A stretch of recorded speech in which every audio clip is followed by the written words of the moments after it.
Hello everyone and welcome back to my Beyond the Gates 24 official YouTube channel. I hope you guys are having a wonderful day. Before we start, please hit the subscribe button and give this video a thumbs up. Jacob explains that he was assigned to arrest Danny because his assistant allowed.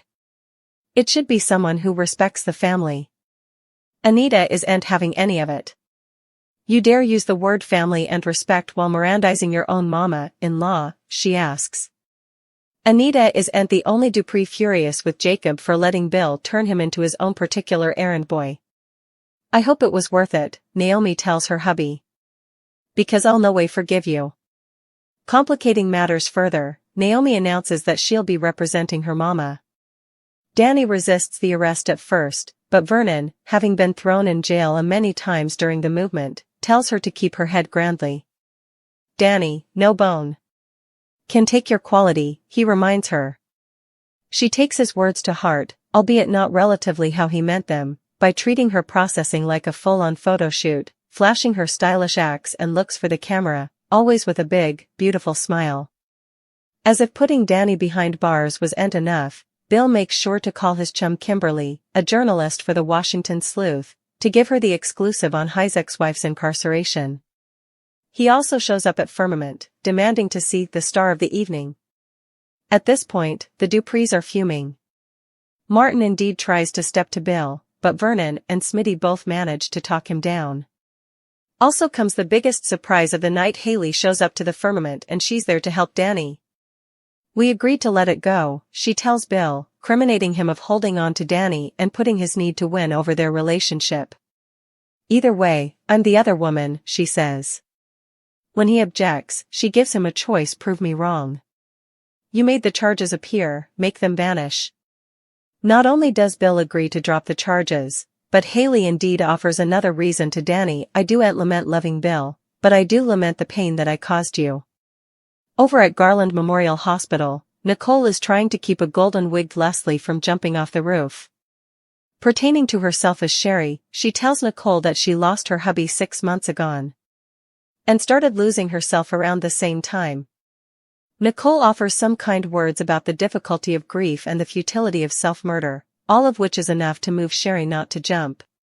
Rather, she joins Nicole in her office for a free remedy session, making sure to shoot a wink at Ted when they cross paths in the sanitarium hallway. In their session, Sherry tells Nicole that her hubby didn't die 6 months ago, he deserted her, and now he and his new woman look through her like she's a ghost. Nicole indeed offers to continue counseling her, but Sherry decides that it would only remind her of her smallest moment, so she'll take one of her referrals and go. Ted and Leslie come face to face, and it does *not* go well. Not so presto, however. Leslie doesn't leave the sanitarium without a long overdue converse with Ted, who looks like he's ready to push her off a roof himself. What the hell are you doing then, he asks, reminding her that he paid her off times ago. How important do I have to pay to make you down? She says he owes her commodity he no way gave her before, respect, and that she's considering telling Nicole about their affair. However, I'll destroy you, he says, if you ever come for my woman again.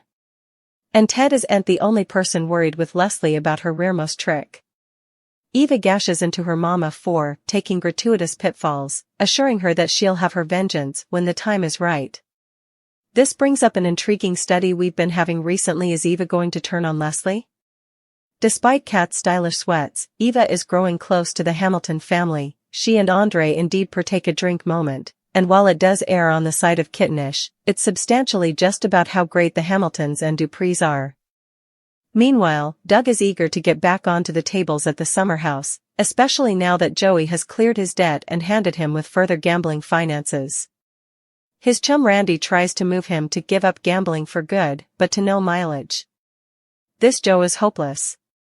Back at Dupree Manor, the family is expressing their mixed passions about what happened at the Firmament, beginning with Martin's symptomatic outburst against Bill. Or was it symptomatic? Smitty seems especially concerned about his hubby losing control of his temper. Is it possible that Martin formerly let his wrathfulness get the better of him, and that Bill helped him make that mistake go down? Let's not forget about those night demons. Chelsea is still angry with Bill, but Danny tells her not to harbor any resentment. Bill loves his son, Danny reminds her, saying that she shouldn't predicate her relationship with Bill on how he treats Danny. It's unexpectedly justified and mature, unlike what Danny says next. She suggests that having her arrested was Bill's assignation back to the cotillion. Anita listens in horror as Danny continues, "His was his way to get my attention back. Despite everything, I love that miserable, wicked man. And if this was in preamble, I'm ready to take him back in a twinkle." Beyond the Gates spoilers indicate a new contest could be on the horizon. During the Thursday, March occasion, Catherine "Cat" Richardson starts to get suspicious of the family's newest adjunct, Eva Thomas. Both youthful women have quite the station, and with Eva's enmity toward the Richardson family in general, these unknown sisters could face off. But how unattractive will their feud get? Beyond the Gates spoilers for the Monday, March 3rd show confirm what some suckers were allowing: Eva is the unknown natural son of Cat's father, Ted Richardson. Still, indeed, though Dana Leslie Thomas made it feel as if he abandoned both her and Eva when he learned she was pregnant, this may not be the case. Despite that, both Leslie and Eva have a huge vengeance plan, and now that Eva is working as the Richardson family's adjunct, she'll be suitable to start planting the seeds of this scheme. Will Cat notice some red flags with Eva? Will she tell her parents? Also again, she could catch Eva doing commodity sketchy. How will Eva reply if she gets caught? Eva and Leslie's scheme will ultimately be revealed, and the youthful woman's true maternity, as well. Will Leslie's falsehoods be exposed, too? It's hard to believe that Ted would abandon a child and skirt any liabilities, as he seems to be a good man. Still, Eva and Cat's contest will start in the house as the putrefied Rich Richardson's son rubs the working adjunct illegitimate family the wrong way. Still, effects will get messy when Eva's scheme is exposed, whether she regrets what she's done or not. The enmity of Cat being the son that grew up in the stage of luxury, while Eva grew up with Leslie on the wrong side of the tracks, will only grow as time wears on. Just how bad could this contest get? Suckers will have to tune in to find out. Eva Thomas will deceive, while Dana Leslie Thomas is grilled, and Vanessa McBride is gearing up to betray someone. Beyond the Gates spoilers indicate that Eva will set her plan in stir. As suckers know, she and Leslie have their sights set on bringing the Richardson family down. According to Leslie, Ted Richardson is Eva's natural father, who washed his hands of his son when he set out Leslie was pregnant. This may, or may not, be the case. Still, Eva is fully on board with getting Indeed for her mama's sake. Now, she's officially come Nicole Dupree Richardson's temporary adjunct, and she's ready to beget chaos in her new heads' lives. During the Wednesday, March occasion, Eva will get to know Ted a little bit more. In doing so, will she discover that Leslie might not be as honest as she allowed her mama was? Speaking of, Leslie will get grilled about Laura Peterson. As observers know, Laura was Nicole's adjunct, but she got run down in her auto last week and is out of commission. Thankfully, the girl survived the crash but is recovering from her injuries.